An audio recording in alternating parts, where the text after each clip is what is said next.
Hey team, Alex here. Thanks for joining me. It is one of the most exciting times of the year for a college baseball fan or a student athlete in high school trying to pursue college baseball because college baseball is starting. First pitch has already been thrown for NAIA, JUCO, D3 and D2, and Division I starts this weekend. And ESPN just announced they're going to televise over 2,200 games over their network through this spring and into the summer. So make sure you're paying attention. Make sure you're watching college baseball. It's a great way to learn and to see what these college athletes are doing. So a lot of preseason top 25 rankings have come out, and we're going to be taking a look at those for Division III, Division II, and Division I. They're really cool graphics that I'm going to share with you that College Baseball Hub put together. We're also going to be talking about the top 2 resources that you guys can follow through this college baseball season. These guys are awesome.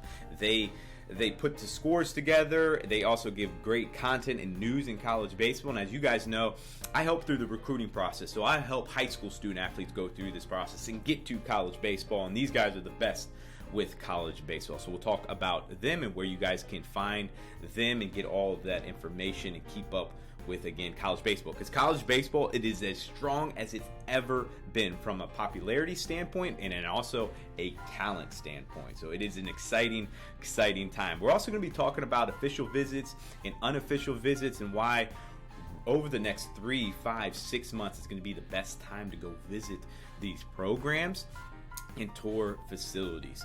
And then lastly, if you guys don't know who I am, my name is Alex Swinson. I'm a former Division I college coach and recruiter, and now I help high school athletes and their families go through this recruiting process. If you're looking for any help or direction, feel free to reach out to me. I have a couple spots left in my academy right now that just actually opened up, and I'll be happy to talk to you more about that if you're interested. You can look down in the descriptions or just shoot me an email and we will go from there. All right, let's hop into it.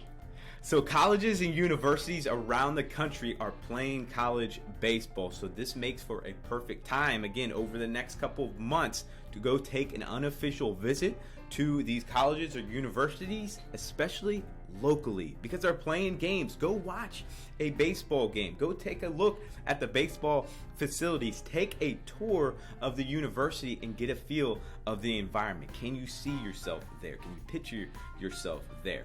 So I use unofficial visit, and another terminology is official visit. So what do these mean in the recruiting world? These are just recruiting terminologies, if you will. So unofficial, there's really 2 categories to them. The unofficial visit is you just going on your own, you being proactive and going and taking a tour of the university, go watching a baseball game, go taking a look at the baseball facility. The other category, which we want to work to, is getting the college baseball coach to invite you so they give you a tour. Now, all of the expenses are on you. That's the unofficial part. You can take as many unofficial visits as you would like.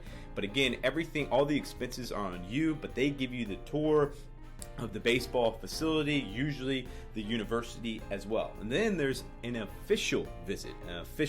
You can only have 5 of these as you go through this recruiting process, and that means all of the expenses are paid by the baseball program, or if you play a different sport, the football program, etc. from there.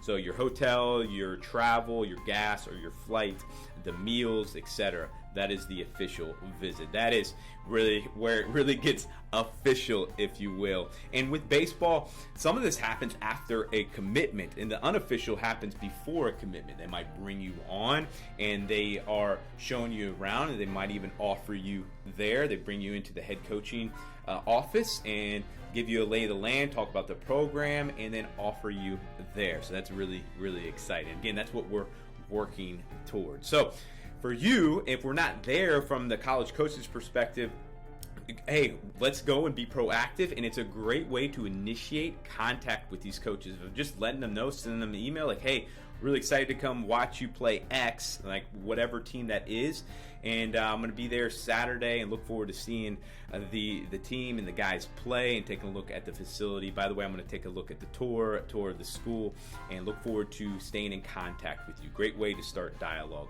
there. So that's the difference between unofficial and official. Now, before we get into the top 25, I want to give a shout out to these two ambassadors for college baseball. They are doing so much for the game, and they are helping out, getting the content, the news out, and helping grow college baseball. And that is, number one is d1baseball.com. These guys are all in the news and the articles that they put out there. Just amazing. But one of the coolest resources and tools that they have is they have basically a database of all of the college games that are going on for that day, and the scores, live updates, where you'll be able to check it out. So make sure you go check them out on their website, d1baseball.com. And the next one is collegebaseballhub.com. These guys are awesome with their social media content, with the graphics that they do. And by the way, I have no affiliation with these guys at all. No affiliation. I just love following them as well. So go check them out at collegebaseballhub.com. All right, let's dive into the top 25. We're going to start with Division 3 of the top 25, the preseason top 25, I should say. And College Baseball Hub put this graphic together. It's not their top 25. It's actually the National Collegiate Baseball's Writer Association's top 25. That's a mouthful there, but they put this graphic to make it look really clean. So you guys take a look. I'm going to turn up the music. I'm going to leave it up here. Pause it if you need more time to take a look at it, and then we'll go to Division 2.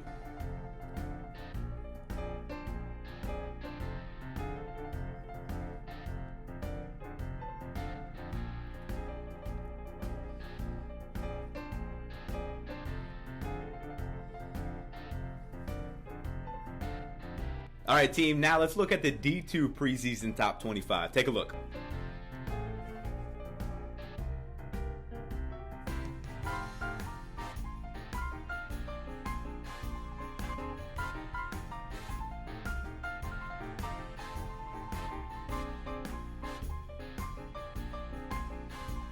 All right, we have made it to the Division 1 preseason top 25, and this is really, really cool what College Baseball Hub did, because there's 7 preseason polls out there, and what they did was a hybrid ranking. Basically, I'm going to pull up the graphic here, is they gave each team a point system based off their rankings around all those 7 preseason polls, and then ranked them based off of that. So Texas had the most points because they were rated overall the highest out of those 7, and then you can go on and on for each team. So I'm going to let you guys take a look at this and enjoy.